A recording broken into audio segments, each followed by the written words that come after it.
Instead, for too long we've been told about us and them.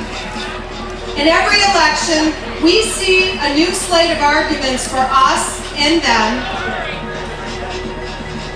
telling us that they're the problem, not us. But I'm here to tell you, there is no them, there is only us, all of us.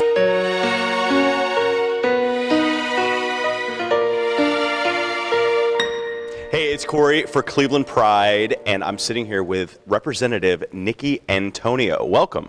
Hi, Corey. How are you? I'm good. Tell me a little bit about who you are, where you come from, and where you are now.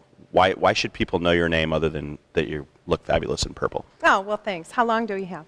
So my name is Nickie Antonio, as you said, and I am a state representative. I was elected in 2010, so I'm in the first year of my second term at the State House. I am the first openly gay person to be elected to the House of Representatives. So you're the first openly gay person elected to the House of Representatives. What got you here? What have you witnessed throughout your life that made you go, I need to get involved in politics, I need to do something?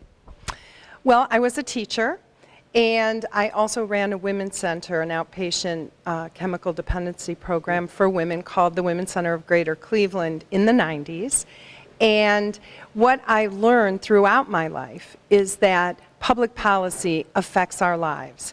And the more I realized that, and the more I was becoming an advocate and an activist, I realized that I needed to get more involved, and doors opened, opportunities presented themselves, and I jumped when there was a possibility, and that's how I got elected. I'm going to give you a chance to brag about yourself a little bit.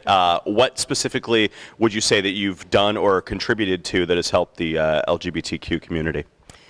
Well, one of the first things I got involved in during the early 90s was creating the North Coast HIV/AIDS Coalition. I was one of the founding members, and we knew that we had to advocate for people who were living with HIV and AIDS, and also advocate so that more prevention money was in the budget.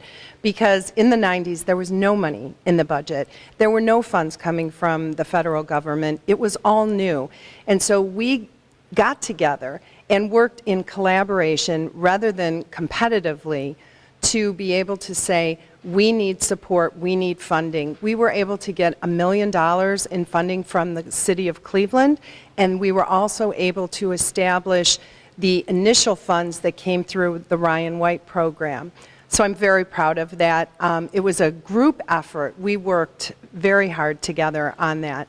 I also have worked tirelessly as an advocate for equality within the HIV and AIDS community, but also in the gay community. When I was a city council member in Lakewood, we established some of the first laws to open up housing and also public accommodation, not just for gay and lesbian folks, but also for the transgender community. And so I'm very proud of the work that we did in that area. Since I've become a legislator, we have introduced a lot of legislation, strengthening the anti-bullying laws, introducing equality in housing, employment, and accommodation. We've introduced it last session. We're going to introduce it again. And other issues that affect both women as well as LGBT community in terms of equality. So this is the 25-year anniversary of Cleveland Pride. That's huge. 25 years of Pride in Cleveland. You were around for the first Pride, 1989. What was the culture and the atmosphere like leading up to the first Pride? Was it tumultuous? Was there a lot of protests leading up to it, or was it easy? I doubt it was easy. But where were you in 1989, and how did the first Pride affect you? Where I was trying to figure out my own life at that point, but I was a very supportive ally, and my partner and I and our daughters at the time were friends, and we were there to be supportive. My partner was a volunteer with Heart-Headed Women, and they were part of the early supportive groups. Those of us who worked in the community really wanted to see equality in all its wonderfulness, and so we wanted to make sure that we were there to support the efforts of the very first Pride. The community, the atmosphere in general, frankly, it was one of trepidation. There was fear. People didn't know how the rest of the community would respond. It was in a very small, on a small street, in a small section of Cleveland. It felt a little protected, and it was probably a great way to start. We were there to cheer everyone on who marched and came back to enjoy a festival.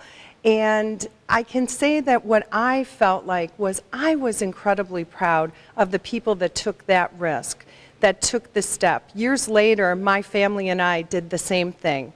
And when we marched in our first Pride, it was on Euclid Avenue years later, because the march had really built, the whole program had built quite larger. And that little street on West 29th couldn't contain all of the people that came later. That first experience opened a portal for people. It said to everyone that this was important, that being gay or lesbian was something that was to be proud of, because people were acknowledging who they were. And that was the most important thing, beyond fear, beyond anybody making any kind of judgment, beyond the risk of losing their jobs, maybe losing family members. I mean, the people that took those first risks, it was a huge life-affirming change, but also a huge risk to them. So let's fast forward to 2013, the 25-year anniversary of Pride, and you look at what Pride has become now, the huge parade downtown, and the massive festival that it's become. How does that make you feel to look at it now, and what do you think Pride should strive to be in the future? Well, I'm very proud of all of us that have worked so hard to make the Pride Festival every year truly be a celebration. You know, when I talk to my colleagues in the State House, one of the things that confuses them sometimes is the fact that I am very proud of my life. I love my family. And I have no problem talking about my family. For some people, the absence of shame around gay, lesbian lives is something new for them. Pride and the Pride celebration is this public, giant explosion of acceptance, of acknowledgement that our lives have meaning and that they're worth celebrating. My family is worth celebrating. And so that's where we are right now. And I think we knew we arrived a few years ago when we started having protesters. Because when you got protesters, it means you're doing something right. Now, where do we go? Well, we're still working on equality in housing, in employment, in public accommodation. And of course, marriage equality is definitely in front of us. So we have some work to do, in the state of Ohio especially, but I have every confidence that we will get there. My partner and I have been together for 18 years, and we're holding out for Ohio as far as marriage goes. And I think that all of us together, especially with the young people and the new energy that's there, we'll get there. I have no doubt about it. Okay, so you're the first openly gay elected official in the State House. You represent the entire community, but a lot of the ways that you can represent an entire community is not just constantly advocating for that community. It's by representation. It's by how you handle yourself. It's by the other issues that affect all of us, not just the LGBTQ community. How do you lead in the State House by example, and how do you represent all of us with your actions? It's a really good question. You know, it's about balance. So just like every LGBT person goes to their job, and we have to work harder, smarter, faster, more, and I attack my job at the legislature the same way. I am very passionate about equality across the board, and so that includes advocating for women's equality and justice as well.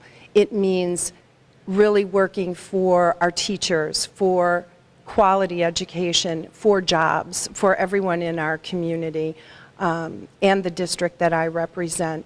So I serve on a number of committees, and I work very hard to find that balance. Some of the legislation I'm incredibly proud of is the fact that I've introduced a bill to end the death penalty and change it with life without parole. I'm also introduced a bill right now to change some laws around adoption so that adoptees can access their birth certificates. So I work across the board to make sure that I am truly representing everyone in my community, including the people from the LGBT community. Representative Nickie Antonio, thank you for joining us, and we'll see you at the 25th anniversary of Pride.